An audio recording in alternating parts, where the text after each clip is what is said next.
Anywhere you go, you belong. Anywhere you say. नमस्कार जी।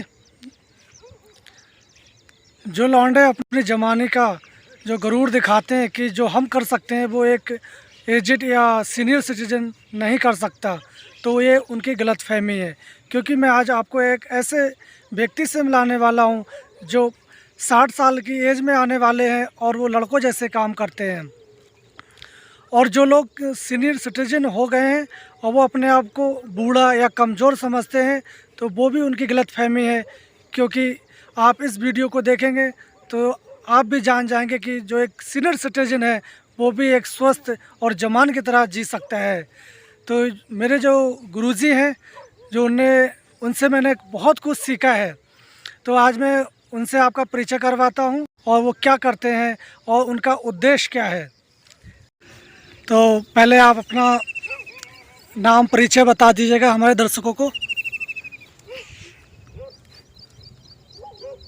सभी साथियों को मेरा नमस्कार। मैं नथुलाल पेशे से अध्यापक हूँ, नथुलाल आर्य, और मैं योग और आयुर्वेद में विशेष मेरा लगाव है और मेरा विश्वास भी है। उसी विश्वास और श्रद्धा के साथ मैं योग और आयुर्वेद के साथ जुड़ा रहता हूँ। स्वस्थ रहना है तो हमें योग और आयुर्वेद की शरण में रहना पड़ेगा, क्योंकि ये हमारी वैदिक पद्धति है, सनातन पद्धति है। इसी को हमें अपनाना चाहिए और इसी के साथ मैं हमेशा जीता हूँ और अंतिम इच्छा तक मैं चाहता हूँ कि मैं ऐसे ही स्वस्थ और सुखी जीवन बिताता रहूँ।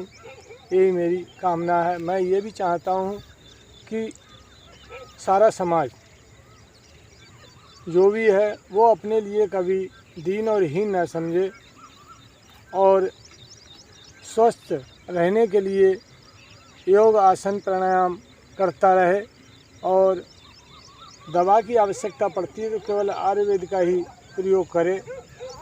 तो कभी भी उसका जो सबसे बड़ा कारण है बीमारी का, वो त्रिदोष से होता है, वात पित्त कफ के इनबैलेंस से होता है। तो वात पित्त का इनबैलेंस को अगर सही करना है तो हमें आयुर्वेद की ही शरण में जाना पड़ेगा। हमारे शरीर की जो रोग प्रतिरोधक क्षमता है वो एलोपैथी दवाइयों से कम हो जाती है, इसलिए एलोपैथी की दवाइयों से जितना बच सकते हैं उतना अच्छा है। धन्यवाद। तो आपने देखा इन गुरुजी जो अभी 60 के एज में आने वाले हैं, तो इनकी एक्टिविटी मैं आपको दिखाता हूं कि ये सुबह उठ के कौन से आसन या कौन सी एक्सरसाइज करते हैं जो आपको इतने फिट लगते हैं। तो चलते हैं इनकी एक्टिविटी दिखाने हम। तो ये किच्छा स्टेशन पे पहुंच जाते हैं सुबह 4:30 बजे और वहाँ ये रेस लगाते हैं। तो इस प्लेटफॉर्म की लंबाई करीब 750 मीटर के आसपास है और इस प्लेटफॉर्म के ये 4 राउंड लगाते हैं। तो इनका ये डेली का रूटीन है। तो इस प्रकार ये अपनी बॉडी को वार्म अप करते हैं और उसके बाद अपनी जो एक्सरसाइज है, जो इनकी पर्सनल एक्सरसाइज है, ये उसको डेली करते हैं। तो आप देख लें ये किस प्रकार करते हैं। तो इस वीडियो को मैंने थोड़ा सा फॉरवर्ड या स्पीड में किया है, ताकि अगर मैं नॉर्मल स्पीड में दिखाता हूँ तब ये वीडियो करीब आधे घंटे से ज़्यादा की हो जाती है। तो इस कारण मैंने इस वीडियो को थोड़ा फॉरवर्ड करके बीच बीच आपको दिखाने का प्रयास किया है। तो आप देख लें इनका जो एक्सरसाइज है ये किस प्रकार करते हैं, ताकि ये हष्ट पुष्ट और बलवान बन सकें। इनकी एज 57 हो गई है और 60 ईयर ओल्ड होने के बाद ये सरकारी टीचर से इनका रिटायरमेंट मिल जाएगा और ये घर पे ही रहने वाले हैं। तो ये इस प्रकार अपना जो सुबह का समय है ऐसे एक्सरसाइज में ये व्यतीत करते हैं। जो आजकल के सीनियर सिटीजन है वो कहते हैं कि हमें तो उठ ही नहीं मिलता, या हमारे हाथ पैरों में दर्द है, या हमारे घुटने में दर्द है, सर्वाइकल है, या कमर दर्द है, डिस्क स्लिप हो गई है। मगर ये जो गुरुजी हैं इनको ऐसी कोई सी भी समस्या नहीं है। ये ऐसे स्वस्थ हैं और यंग हैं, क्योंकि ये एक्सरसाइज है, ये कंटिन्यू अपने रूटीन में करते हैं ताकि स्वस्थ रह सकें। और ये एलोपैथिक का प्रयोग बिल्कुल नहीं करते, और ये आयुर्वेदिक, योगा, नेचुरोपैथी में ही ज़्यादा विश्वास रखते हैं। तो इस प्रकार ये नेक रूटीन का जो एक्सरसाइज है इसका कर रहे हैं, क्योंकि ऐसे करने से हमारी जो नेक या गर्दन है उसके किसी भी प्रकार का कोई व्याधि नहीं होती, और सर्वाइकल स्पॉन्डिलाइटिस अगर हो जाती है तो वो भी चली जाती है। तो आप भी इस प्रकार अपने गर्दन का मूवमेंट्स करें ताकि गर्दन की जो भी व्याधियां हैं उससे आप बच सकें।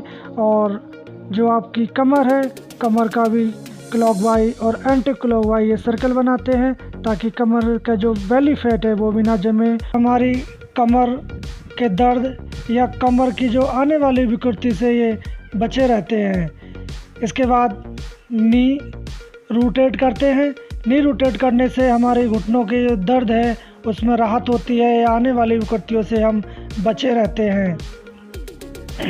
फिर ये बैठक लगाते हैं कुछ इस प्रकार, आप देख लें ये किस प्रकार ये बैठक लगाते हैं। इनकी चुस्ती और फुर्ती का राज यही है कि ये कंटिन्यू और लगातार बिना रुके, बिना किसी दिन छोड़े ये लगातार एक्सरसाइज करते हैं। जब से ये किच्छा में आए हैं हमें करीब 10 सालें हो गई। 10 सालों से इनका रूटीन है, ये डेली सबसे पहले एक्सरसाइज डेली करते हैं। तो आप देख लें ये किस प्रकार ये एक्सरसाइज कर रहे हैं। ये जो त्रिकोण आसन करते हैं इससे हमारे कमर के दर्द में और फ्लेक्सिबिलिटी बढ़ती है।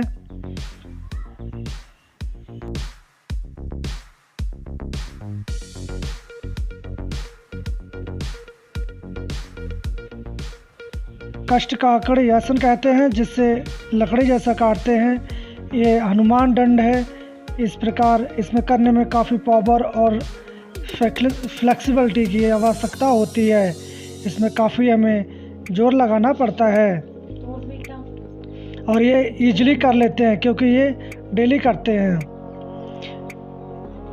ये एक्सरसाइज करीब 15 से 20 मिनट करते हैं और करीब 40 मिनट ये प्लेटफॉर्म पे एक्सरसाइज करते हैं। तो आप देख लें, मैंने इनकी छोटी छोटी सी क्लिप बनाई है ताकि आप देख सकें कि इनकी रूटीन कैसी है। और ये एथलेटिक्स में भी इन्हें भाग ले रखा है। ये आप देख लिए इन्हें आगे से जो पैरों को पुश किया था हाथों से उठाकर, ये हर किसी की बस की बात नहीं है। अगर आप इनको देख के करते हैं तो कहीं ज़मीन पे करने का प्रयास करें, अन्यथा आप कहीं सड़क पे करते हैं तो आप गिर जाएंगे और चोट भी लग सकती है। क्योंकि इनका लंबे समय से अभ्यास है इसलिए ये इजीली कर लेते हैं। अभी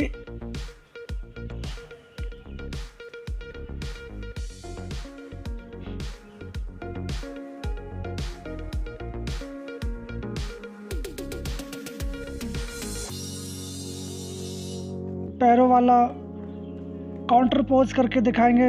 इस पैर से दूसरे पैर पे जाके, ये इनका इस क्रिया का अंतिम था। और इस प्रकार ये जो बेंच पड़ी है उसके सारे उठक बैठक लगाते हैं।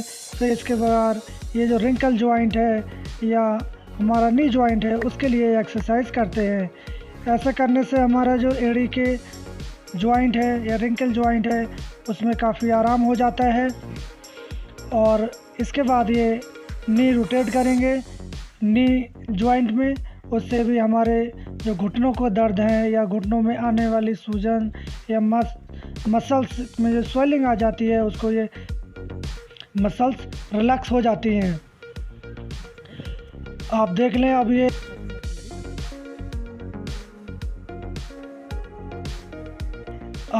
अब ये बेताल की तरह उल्टे लटक जाते हैं। ये पैरों के सहारे ऊपर ये जो पोल है उसको पकड़ लेंगे और ये नीचे लटक जाते हैं। तो इस प्रकार ये कम से कम 3 से 4 मिनट लटके रहते हैं। आप देख लें कि हमें एक्सरसाइज करते करते करीब 5 बजने वाले हैं क्योंकि उजाला काफ़ी हो चुका है और सामने से ट्रेन भी आ रही है, जो ट्रेन का इंजन है, ये देख लीजिएगा। तो इसके बाद ये जो नीचे आके पैरों का एक्सरसाइज करेंगे। पैरों के एक्सरसाइज में ये पैरों को खिंचाव करते हैं ताकि जो पैरों के पीछे की मसल्स जो टाइट हो गए थे उसमें लूजनेस आ जाए, शिथिलता आ जाए, इसलिए स्ट्रेचिंग करते हैं। और इसके आगे की जो वीडियो थी ये देखिए आप जा रहे हैं, ये कुछ दंड लगाते हैं, मिश्र दंड, बिसक दंड, पार्श्व दंड, राममूर्ति दंड, मगर वो क्लिप डिलीट हो गई है इसलिए हम आपको नहीं दिखा सके। और उसके बाद में ये साइड रनिंग, और साइड रनिंग के बाद ये बैक रनिंग करते हैं। ये उल्टे दौड़ते हैं, काफ़ी तेज़ी से ये रेस लगा लेते हैं। इसके बाद हम जाते हैं नहर पे या नदी पे। ये वहाँ देखेंगे कि ये कम से कम 18 फीट तक का ये लॉन्ग जंपिंग लगा लेते हैं। मगर ये जो आप गड्ढा देख रहे हैं जो इन्हें जंपिंग लगाई है, कम से कम 15 फीट के आसपास का ये गड्ढा है। जो बारिश हुई थी उसमें ये गड्ढा बन गया था। उसके बाद गुरुजी कपालभाति और अनुलोम विलोम करते हैं, क्योंकि योगिक क्रियाएं भी ये करते हैं। नेचुरोपैथी आयुर्वेदिक में ये ज़्यादा विश्वास रखते हैं। फिर उसके बाद इनका कार्यक्रम हफ्ते में कम से कम 2 से 3 बार हो जाता है मट लेप का। तो नदी में इस प्रकार ये मट लेप का प्रयोजन करते हैं। इस प्रकार इन्हें मट लेप पूरे शरीर पर लगा लिया है। तो ये हफ्ते में 2 बार लगा लेते हैं। इससे हमारी बॉडी डिटॉक्स हो जाती है। जो नेचुरोपैथी में मट लेप या मट चिकित्सा के तहत आती है। जब मट लग जाता है तो उसके बाद हमारी अब मट को सूखने की बारी आती है, तो हम उसको दायां बायां या लेफ्ट राइट होके उसको सुखाते हैं। जब ये मट आधे घंटे में लगभग सूख जाता है तो आगे घंटे में जब सूख जाएगा उसके बाद हम स्नान करते हैं। तो इस प्रकार ये रेत पे लेट गए हैं, उसको सुखा रहे हैं। आप देख लें इनके चेहरे पे मट हमारा सूख चुका है। और ये मट कम से कम 1/2 इंच से 1 इंच मोटा लगा सकते हैं। और उसके बाद ये स्नान क्रिया करते हैं। तो आप भी इस प्रकार इस आयुर्वेद से, योग से और नेचुरोपैथी से जुड़ें और स्वस्थ रहें। इनकी एज 58 साल हो गई है, मगर आज भी हष्ट-पुष्ट और सेहतमंद हैं। और आप इनकी तरह स्वस्थ और बलवान बनना चाहते हैं तो योग नेचुरोपैथी से आप जुड़ें और वीडियो को लाइक करें, शेयर करें और चैनल को सब्सक्राइब करना ना भूलें। और हम कल फिर मिलेंगे एक नई ऐसी ही जानकारी से। तब तक के लिए सभी को नमस्कार।